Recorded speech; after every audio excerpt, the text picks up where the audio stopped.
예, 성경 통독해 나가는 가운데 우리 에스겔 말씀 읽고 있어요. 이 성경 통독 일정표 보시면은 9월 한 달 동안은 계속 이 선지서들 읽게 됩니다. 그래서 10월 첫째 주부터 이제 신약 성경이 시작돼요. 그러니까 이번 한 달 그리고 며칠 더 계속해서 이 선지서 말씀들을 읽게 되는 거죠.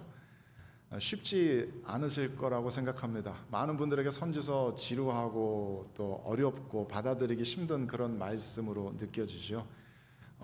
제 아내가 담임하는 백인교회에서도 어떤 분이 농담인지 진짜인지 그 교회에서도 선지서 계속 이렇게 강의하는 중에 어떤 성도분이 다음 주에도 선지서 설교할 거면 나 교회 안 온다고 그랬대요.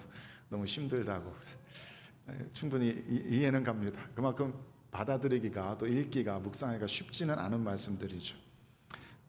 또 이 선지서의 말씀들이 읽기 어려운 이유 중에 하나는 우리 삶에 잘 엔게이지 되지 않는 것 같은 그런 느낌 때문일 거예요. 굉장히 오래전 옛날 사람들의 죄악에 대해서 하나님께서 계속 말씀하시고서 책망하시고 진노하고 계신데 그게 나와 무슨 상관이 있는가? 그거를 이렇게 결부시키기가 좀 쉽지 않게 느껴질지 모르겠습니다. 근데 이 에스겔서뿐만 아니라 선지서들 읽어 나가는데 중요한 포인트들이 몇 가지 있어요. 그 중에 하나가 오늘 이야기할 공동체에 대한 겁니다. 하나님께서는 선지자들을 통해서 말씀하실 때 그 대상이 한 개인이 아닙니다. 공동체에 대해서 말씀하시는 거예요. 공동체에게 말씀하시는 겁니다. 공동체에게 하시는 말씀을 나의 개인의 삶에 적용해 보려고 하니까 그게 잘 안 들어맞는 거죠. 그래서 이게 좀 공감이 잘 안 가는 거죠. 앞으로 선지서 말씀 읽을 때 그 부분들을 좀 눈여겨서 보시면서 말씀을 읽고 또 받으실 수 있게 되길 바랍니다. 오늘 우리가 읽은 성경 말씀도 그래요. 우리 에스겔 22장의 뒷부분 읽었는데 22장 전체가 철저하게 공동체에게 하시는 말씀입니다. 22장의 구조를 보면은 이렇게 되어 있어요. 세 가지의 오라클, 신탁들 하나님의 말씀으로 이루어져 있습니다. 이것이 하나님의 말씀이다라는 표지가 저렇게 1절, 17절, 23절에 반복되는 것 같이 여호와의 말씀이 내게 임하셨다라는 이런 표현이에요. 이게 선지자가 하나님의 말씀 받을 때 아주 표준적으로 등장하는 그런 표현이죠. 22장에는 그게 이렇게 세 개가 있어요. 어쩌면은 에스겔이 서로 다른 시간에 서로 다른 장소에서 받은 하나님의 말씀을 같은 주제로 여기 이렇게 모아뒀는지도 모르겠어요. 그래서 어쨌든 이 세 가지의 신탁의 말씀, 하나님의 말씀이 이렇게 기록이 되어 있습니다.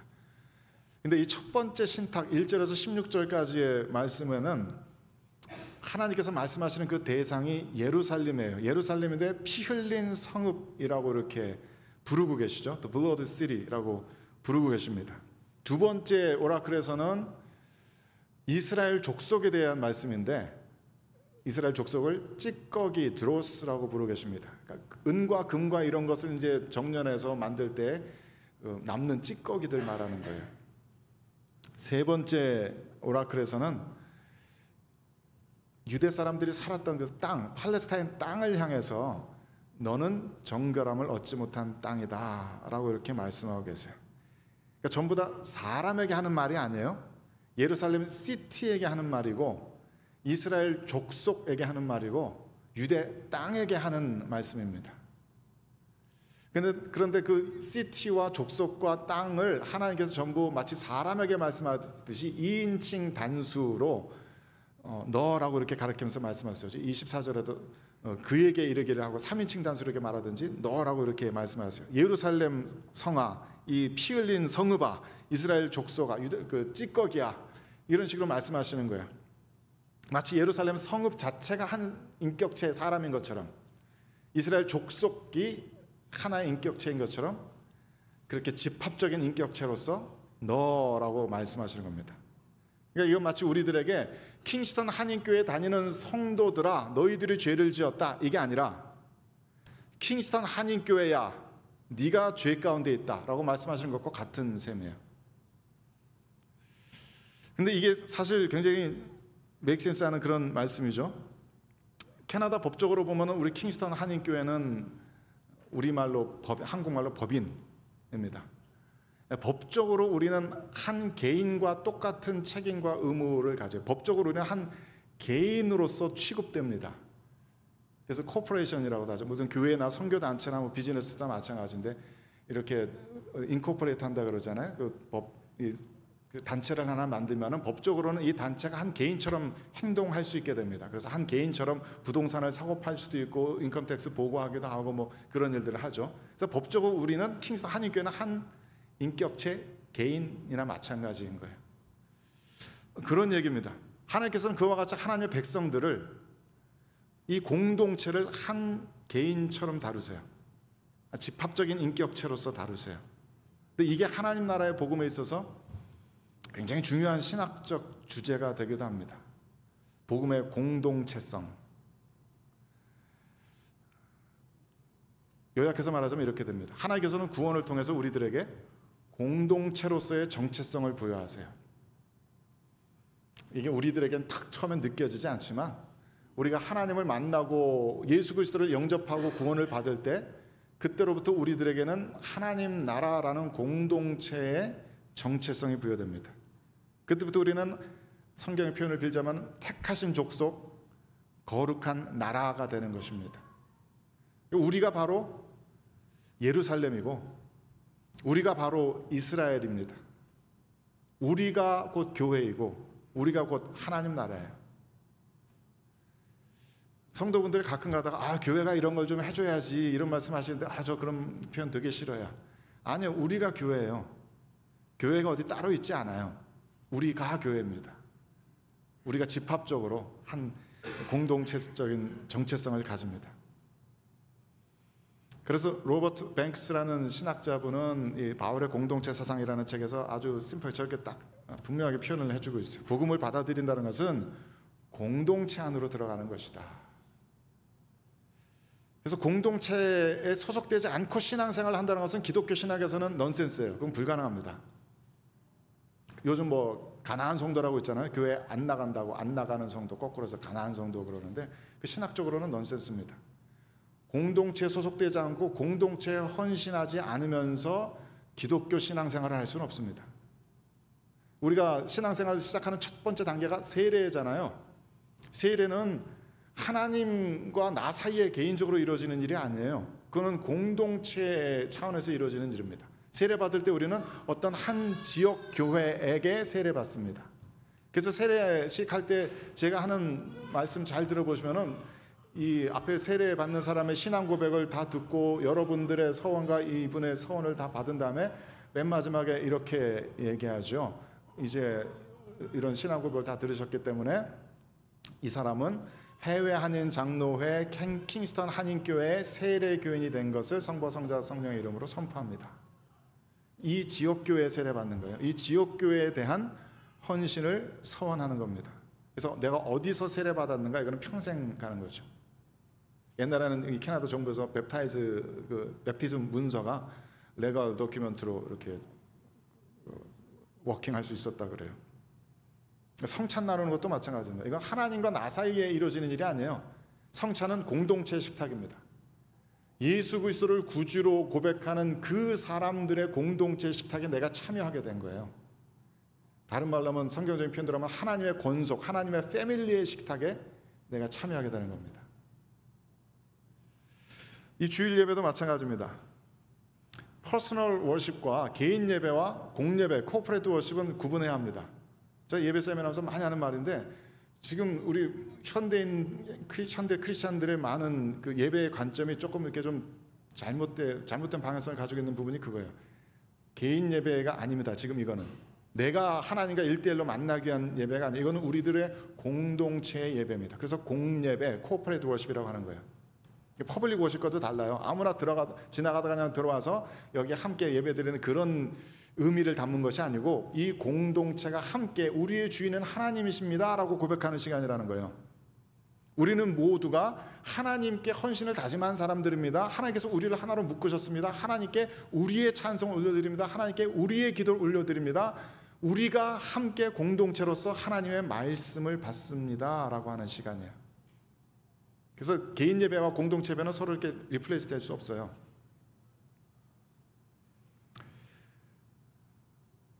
그렇게 우리들의 신앙에 살면은 그렇게 여러 겹의 정체성이 함께 존재합니다.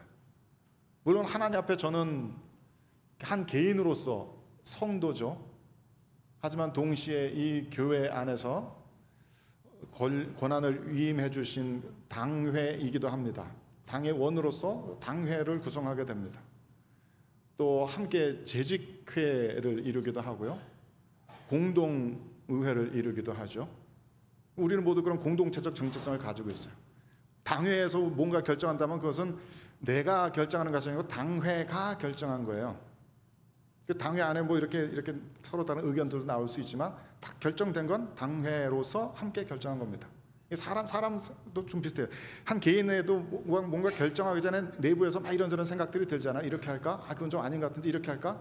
하지만 그런 모든 혼자만의 생각을 가진 다음에 이렇게 결정하면 그건 나의 결정이 되는 것처럼 당회에서 재직회에서 공동회에서 막 이런저런 의견들이 왔다 갔다 하면 결정되면 그거는 그 한 인격체로서의 그 공동체의 결정인 거예요. 이 킹스턴 한인교회가 함께 그렇게 공동체로서 함께 동일한 비전을 가지고 동일한 목적을 가지고 함께 사역해 나갑니다. 그게 우리들의 신앙 생활 가운데 우리들에게 부여되는 공동체적 정체성들이에요. 물론 저도 그랬는데 신앙생활 시작하면서 이게 처음부터 그렇게 와닿고 뭐 깨달아지고 이게 내가 아닌 우리로서 일하는 법, 우리로서 생각하는 법 이런 것들이 처음부터 잘 되지는 않아요. 근데 성경 말씀을 통해서 또 이렇게 함께 신앙생활 하다 보면 그게 점점 이렇게 깨달아지고 훈련되어지는 거죠. 그게 말하자면 영적인 성숙이고 한 인간으로서의 성숙이기도 할 겁니다.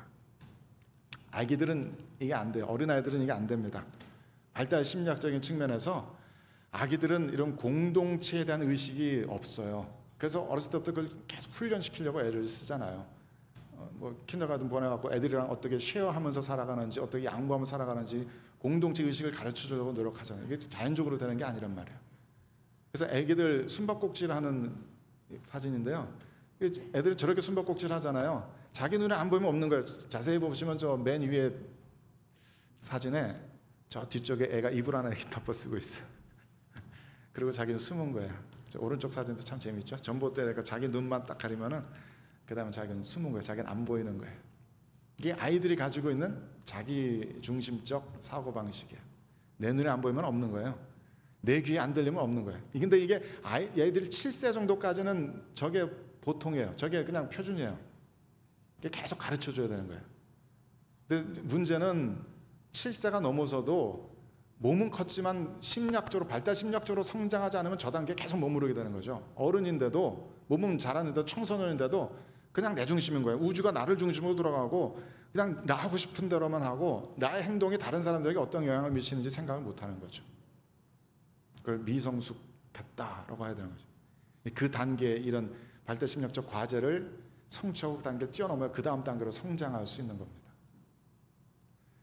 최근에 넷플릭스에서 한 드라마가 아무도 없는 숲속에서라는 드라마가 방영을 하는데 그 매 에피소드마다 이런 내레이션이 아주 의미심장한 철학적 내레이션이 반복되더라고요. 아무도 없는 숲속에서 커다란 나무가 쓰러졌다. 쿵 소리가 났겠는가 안 났겠는가. 철학 공부하신 분이라면은 되게 익숙한 얘기일 거예요. 경험론이냐 관념론이냐 그거잖아요.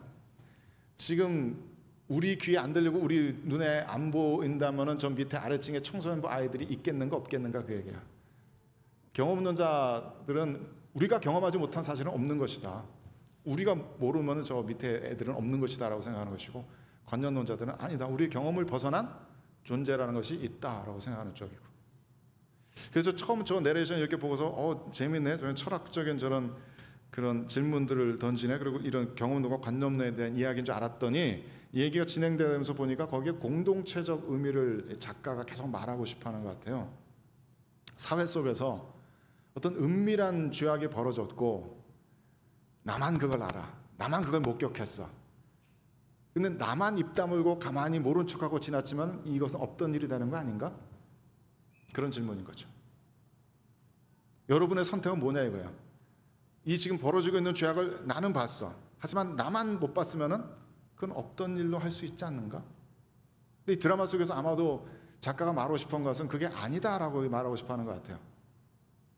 우리들의 모든 일들은 서로 연결되어 있고 나 외에 공동체 다른 사람들이 행한 일들이 나에게 어떤 식으로든 영향을 미치고 내 삶에 결코 없는 곳으로 되어지지 않고 그 영향력을 행사한다는 그 얘기를 하고 싶어 하는 것 같아요. 그래서 굉장히 폭력적이기도 하고 그랬지만 굉장히 그런 관점에서 굉장히 흥미있게 많은 생각을 남기는 드라마였던 것 같아요. 근데 공동체 의식을 가지고 신앙생활을 하는 거에도 그런 비슷한 의미들이 있습니다. 처음에는 누구나 하나님이 나의 하나님이에요. 내가 경험한 하나님, 내 경험의 바운더리 안에 속에서의 하나님, 내가 보고 들은 하나님, 내가 경험한 하나님, 내가 배운 하나님. 근데 신앙생활을 점점 하다 보면은 타인의 하나님에 대한 관점도 배우게 됩니다. 나는 보고 듣지 못했지만 다른 사람이 보고 들은 하나님의 관점, 그것까지도 이렇게 관점이 넓어지게 돼요. 하나님이 결코 나만의 하나님은 아니구나. 하나님은 이 사람의 하나님이기도 하구나. 내가 보고 들은 것과 굉장히 다르지만 이 사람에게도 하나님과의 독특한 그런 관계들이 있구나. 근데 그런 것들이 자꾸 경험들이 쌓아가다 보면은 이 공동체로서 관점이 굉장히 확장되는 거죠. 나로서 혼자 다 말할 수 없는 우리들의 하나님이 계시구나. 성경에서 말하는 하나님이 바로 나의 하나님이 아니라 나의 하나님이 훨씬 뛰어넘는 우리의 하나님이시고 교회만의 하나님이 아니시라 이 도시의 하나님이시고 민족의 하나님이고 이 온 우주의 모든 존재의 하나님이시구나. 그걸 깨닫게 되는 거죠. 말하자면 우리 인간들에게 완전한 타자, 타자일 수밖에 없는 하나님의 관점에서 세상을 보는 법을 점점 배우게 되는 거예요. 하나님의 관점에서 나를 보고 나의 가정을 보고 나의 교회 공동체와 이 도시를, 국가를, 사회를 보게 되는 겁니다. 그래서 어떤 신학자들은 그런 관점의 변화를 코페르니쿠스적인 전환이라고 부르기도 해요. 지동설에서 천동설로, 거꾸로인가요? 천동설에서 지동설로 바뀌는 그런 획기적인 변화. 지금까지는 그냥 온 우주가 나를 중심으로 도는 줄 알았는데, 태양이 이쪽에서 떠서 저쪽으로 도는 건 줄 알았는데 알고 보니 내가 주인공이 아니고 하나님이 중심이시구나.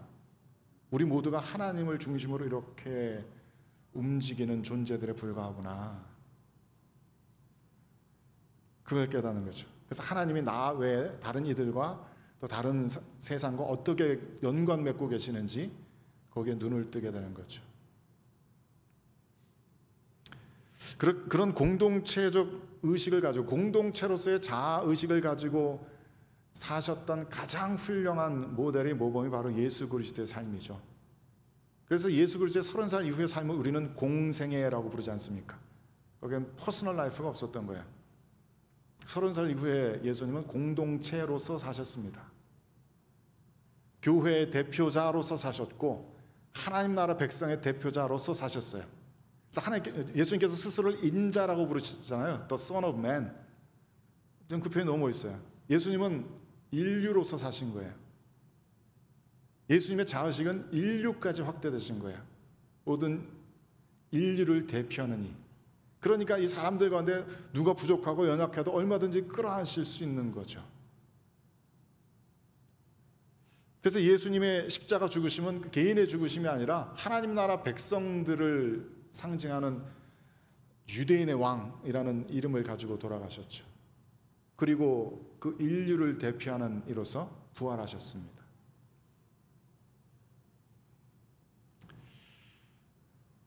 한 10여 년 전에 토론토에서 청년 연합 기도회가 열린 적이 있어요. 각 교회 청년들이 모여서 함께 기도했는데 거기서 한 강사 목사님 오셔서 이런 인상적인 말씀을 전해주셨습니다. 누가 이 도시를 위해서 기도하고 있는 사람이 있는가? 지금 이 도시를 위해서 기도하고 있는 그 사람이 이 도시의 영적 리더다라고요. 굉장히 제 마음에도 오래 남은 말씀입니다. 모든 공동체 리더가 그 공동체에 대한 책임을 끌어안고 공동체를 위해서 기도하고 공동체를 지키려고 애를 씁니다. 가정에서 어린아이들이 막 이번 달 수입이 어떻고 우리 집 몰개지가 어떻고 이거 걱정하지 않잖아요. 우리 가정의 문제는 가장들이, 어른들이 걱정합니다. 그것과 마찬가지로 교회 공동체의 문제를 놓고 자신의 문제로 끌어안고 기도하고 애쓰며 수고하는 그들이 교회 리더들이에요. 이 도시의 문제를 끌어안고 도시의 문제들을 가슴 아파하면 어떻게 문제를 해결할 수 있지 하고 이 문제들을 하나 앞에 가지고 나오는 그들이 도시의 리더들입니다. 좀 신뢰가 되는 말씀일지 모르지만 저희 통독반에 지난주 한 굉장히 멋진 묵상이 올라와서 제가 뒤늦게 그걸 발견하고 되게 멋있다 생각했는데 어떤 분 이런 기도 묵상 올려주셨어요. 감히 세계교회의 죄악을, 한국교회의 죄악을, 그리고 나의 죄악을 통회하며 하나님 앞에 엎드립니다. 굉장히 멋진 기도라고 생각했어요. 이게 공동체 의식을 가진, 공동체로서의 정체성을 가진 성도들의 마땅한 기도가 아닌가. 나를 위한 기도 말고, 물론 그것도 해야죠. 하지만 그것만 하는 것이 아니라 우리 아들 딸들을 위한 기도만이 아니라 세계 열방을 품고 하는 기도들, 이 도시를 품고 하는 기도들, 공동체로서의 그 정체성을 가지게 되면, 그 공동체 정체성이 확장되면 그만큼 우리들의 삶의 시선들이, 기도의 범위들이, 우리들의 사역의 범위들이 확장되는 줄로 믿습니다. 그리고 오늘 본문에서는 하나님께서 그 공동체의 죄악에 대해서 말씀하세요. 굉장히 깊이 생각해 볼 만한 의미심장한 질문이라고 생각해요. 공동체의 죄악이라는 건 무슨 말입니까? 예루살렘 거민들이 죄를 지었다라는 게 아니라 예루살렘이 죄를 지었다라는 건 무슨 말입니까? 그건 예루살렘의 리더들이, 극소수의 리더들이 죄를 지었다는 얘기인가요? 아니면 예루살렘 거민들의 100%한 사람도 빠지지 않고 모든 사람들이 죄를 지었다는 얘기인가요? 아니면 한 과반수 정도, 한 50%, 60% 정도 그 죄에 참여했다는 얘기인가요? 오늘 우리가 읽은 본문에서는 확실히 하나님께서 예루살렘의 많은 이들이 그 죄 가운데 참여했다고 말씀하세요. 5개의 계급을 들어 말씀하시는 것 같아요. 25절 말씀 보시면 이렇게 됐습니다. 읽어봅시다. 시작. 그 가운데에서 선지자들의 반역함이 우는 사자가 음식물을 움킴 같았도다. 그들이 사람의 영혼을 삼켰으며 재산과 보물을 탈취하며 과부를 그 가운데 많게 하였으며. 우리말로는 선지자라고 되는데 영어 성경, 많은 영어 성경은 저걸 프린시스라고 번역하고 있어요. 근데 이게 굉장히 좀 달라집니다. 근데 저렇게 번역될 수밖에 없는 이유가 어떤 사본에서는 선지자라는 단어로 쓰여지고 어떤 사본에서는, 그러니까 원문에 사본이 어떤 사본에서 저렇게 프린시스라고 되어 있어요. 그래서 70인역 따르면은 저게 프린시스라고 번역하는 것이 맞습니다. 그렇게 되면은 이 문맥이 조금 더 말끔해져요. 5개의 계급의 죄악들을 열거하시는 그런 것이 돼요. 그리고 선지자들이 재산과 보물을 탈취하고 과부를 만들었다, 이런 거 좀 어색하잖아요. 하지만 저거를 프린시스, 왕족, 왕실 사람들, 왕들이라고 보면은 그게 훨씬 더 의미가 명확해지죠. 하나님께서는 그 왕들에 대해서, 왕실에 대해서 그렇게 죄악을 질책하시고 드러내시는 것 같아요. 이들이 사람의 영혼을 삼켰다, 우는 사자같이. 그리고 사람들의 재산과 보물을 막 탈취했다. 나봇의 포도원 막 탈취하고 과부들을 만들어내었다. 다윗처럼 자기 부하 전쟁터에 보내갖고 죽게 만든 다음에 이 과부로 만들어서 그 여인을 자신이 취하는 그런 일들을 했다라는 거예요. 그러니까 자신에게 주어진 권력을 사적으로 내 자신을 위해서 남용했다는 얘기죠. 왕들이 그렇게 잘못된 권력을 사용하고 있었다. 26절에서는 제사장들의 죄악을 이렇게 말씀하고 계세요. 제사장들의 죄악은 정리해서 말하자면 사람들에게 거룩한 것과 속된 것을 올바로 가르쳐주지 않았다는 거예요. 사람들에게 거룩의 개념을 가르쳐주지 않았다. 그 사람들이 거룩의 개념을 모르게 그 구분점이 사라지게 만들었고, 그래서 결국 하나님께서는 이 온 세상을 거룩으로 뒤덮기를 원하시는데 이들이, 제사장들이 잘못 가르쳐줘서 사람들은 세상을 속된 것들로 뒤덮어버렸다. 하나님의 거룩을 속된 것들로 만들어버렸다. 지금 벌써 한참 된 얘기입니다만 옛날에 개그 콘서트라는 프로그램이 한참 인기가 끌 때 크리스찬 개그맨들이 나와서 크리스찬 개그를 하기 시작했어요. 권사님들의 찬양을 막 우스꽝스럽게 흉내내고 방언 기도하는 것을 막 우스꽝스럽게 흉내내기 시작했습니다. 그거 보면서 이제는 이 순간 이후부터 다시는 돌아갈 수 없겠다 생각했어요. 한번 희화화된 것은 다시 거꾸로 돌리기 어렵습니다. 다시 사람들에게 거룩하게 느껴지지 않습니다. 여호와 이름을 망령되 일컬었다는 것과 같은 얘기인 거죠. 사람들에게 거룩의 개념을 잃어버리게 만들었어요. 27절 말씀에서는 고위 관직자들, 정치가들, 행정 관료들이 자신을 위해서 불이한 의익을, 부정한 이익을 취했다고 주님께서 말씀하세요. 막 뇌물 받고 자기 원하는 대로 사람들 앉히고 부정하게 자기가 가진 권력들을 휘둘러서 자신들의 이익을 쫓았다라는 거죠. 28절에서는 이제 선지자들이 나옵니다. 거짓된 예언들을 남발하였다. 그리고 마지막 5번째로 이 땅 백성이라고 하는데 영어로 보면은 the people of the land, 그래서 저게 원문을 보면은 그 랜드의 오너들이라고 해석될 수 있는 그런 표현이에요. 그래서 아마 땅 주인들 얘기하는 것 같아요. 땅 주인들이 가난하고 궁핍한 자를 압제하고 나그네를 학대하였다. 이런 5가지 계급의 죄악들을 말씀하시니까 그러니까 분명히 많은 사람들이 이 죄악에 참여했던 겁니다. 리더 한두 사람이 아니라 굉장히 많은 돈과 힘과 권력을 가진 기득권 사람들이 사회 속에서 죄악들을 만들어냈어요. 근데 한번 눈여겨보세요. 이게 꼭 종교적인 영적인 죄악만 얘기하시는 것이 아니에요. 왜 신앙생활 똑바로 안 했냐 그 얘기가 아니에요. 그런 얘기도 물론 있지만은 그것보다도 앞으로 선지서도 읽을 때 계속 눈여겨보십시오. 사회 정의에 대한 그런 하나님의 질책하시는 것이 훨씬 많습니다. 왜 가난한 자를 압제했느냐? 왜 너희들의 권력을 남용했느냐? 왜 주변 사람들을 돌보지 않았느냐? 왜 그것이 가능한 사회를 만들었느냐? 왕이 자기 마음대로 권력을 휘두르는데 아무도 그것을 통제하지 못하는 그런 사회를 만들어 놓았느냐? 그런 얘기예요. 거짓 선지자들이 판을 치는데도 아무도 그것을 제지하지 않는 사회를 만들어 두었느냐? 왜 부자들은 점점 더 부자가 되고 가난한 이들은 점점 더 가난한 자가 되어서 가난한 자들이 계속해서 착취당하고 억압당하는 그런 세상을 만들어 놓았느냐? 선지서, 소선지서 계속해서 앞으로 그런 말씀도 굉장히 많이 대하실 겁니다. 그러니까 하나님께서 예루살렘을 결정적으로 심판하시는 그때가 언제냐면은 리더들이 한번 죄를 범했다가 아니고 다윗이 그 우리아의 아내를 빼앗았다는 그때가 아니에요. 제사장들이 잘못 가르치고 선지자들이 거짓 예언을 했다는 그때가 아니에요. 이런 모든 죄악들이 관영함에도 아무도 그 죄악에 대해서 아무 말도 하지 않았을 때, 아무도 그 죄악에 대해서 항거하지 않았을 때, 그때가 하나님의 심판이 임하는 때입니다. 좀 더 쉬운 말로 하자면 그 공동체의 죄악에 대한 자정의 능력이 사라진 때예요. 30절 말씀 읽어봅시다. 시작. 이 땅을 위하여 성을 쌓으며 성 무너진 데를 막아서서 나로 하여금 멸하지 못하게 할 사람을 내가 그 가운데서 찾다가 찾지 못했으므로. 원문이나 영어 성경 보면 의미가 더 명확한데 그 사회 속에 세상 속에 죄악이 관영함에도 불구하고 그 사회 속에 무너진 것을 보호하는 사람, 하나님의 진노를 막아서서 하나님 참으십시오, 하나님 저희들에게 더 기회를 주십시오, 저희들을 용서해 주십시오, 저희들이 다시 한번 해보겠습니다라고 하나님의 진노를 막아설 그 한 사람을 찾지 못했기 때문에 하나님께서 진노의 심판을 퍼부으신다라고 말씀하고 있어요. 소돔과 고모라는 그 10명의 의인이 없어서 망했지만 예루살렘은 한 사람이 없어서 망했습니다. 아무도 세상에 벌어지는 죄악에 대해서 아무 얘기도 하지 않았어요. 모두 침묵하였고 침묵으로 그 죄악에 동조하였고 그것을 잘한 일로 부추겼어요. 아무도 그 죄악을 끌어안고 하나님 앞에 죄송합니다, 저희들이 잘못했습니다, 용서해 주세요라고 기도하지 않았어요. 그래서 예루살렘은 무너진 겁니다. 예루살렘 성전이 돌 위에 돌 하나도 남지 않게 무너진 겁니다. 물론 우리는 여기서 한 소망을 보죠. 하나님께서 찾으셨던 그 한 사람이 바로 예수 그리스도시구나.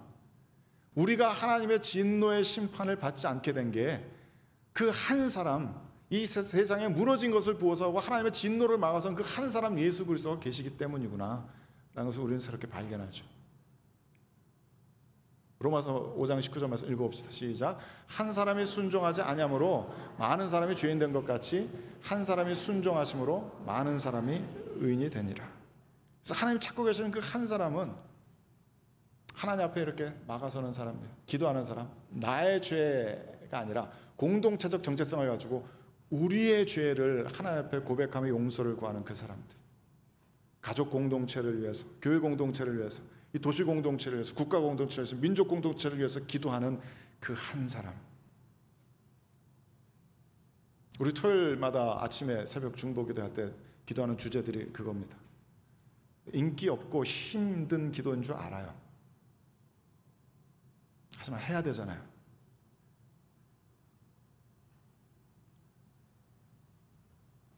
물론 하나님께서 찾으신 그 한 사람은 그냥 하나님만 막아서서 기도만 하는 사람은 아닙니다. 실제로 성을 쌓는 사람이 있어야 돼요. 실제로 무너진 것을 보수하는 사람들이 있어야 돼요. 우리 요 교회 램프 계단 망가진 거 잘 보수할 수 있도록 함께 기도도 했지만 실제로 거기서 땀 흘리면서 시멘트 바르고 이렇게 하시는 그 수고하시는 그런 분들이 필요하다는 거예요. 이 세상 속에서 무너진 것들 다시 보수할 수 있도록 우리들 가운데 악을 억누를 수 있도록 더 명확한 규칙을 세우느라고 머리 싸매면서 고민하는 그런 사람들이 필요하다고요. 북한에서 탈출해가지고 중국을 떠도는 그 사람들 강제로 붙잡아서 중국으로 강제로 압송하는 그런 일들을 막아달라고 중국 대사관 앞에서 시위하는 그런 사람들이 필요하다고요. 어떻게 하면 이 사회 속에서 가난한 사람들이 그래도 몸 누릴 수 있는 집 한 칸만이라도 손쉽게 마련할 수 있는 그런 정책을, 법안들을 만들까, 그런 가지고 고민하고 하는 사람들이 필요하다고요. 이 성읍에 무너진 것들을 보수하는 사람들, 그것이 예수 그리스도께서 하신 그 일들에 참여하는 일이라고 믿어요. 사실 이 공동체 의식을 가지고 산다는 게 뭐 그렇게 거창하거나 그렇게 어마어마한 일도 아니에요. 사실 우리 모두 가족 공동체 안에서 그렇게 살거든요. 우린 나로서의 정체성뿐만 아니라 가족으로서의 정체성이 늘 누구나 있어요. 우리 아빠 엄마가 병들고 아프면은 내가 아프죠. 우리 자녀들이 힘든 일 당하면 엄마 아빠는 그거보다 더 힘들죠.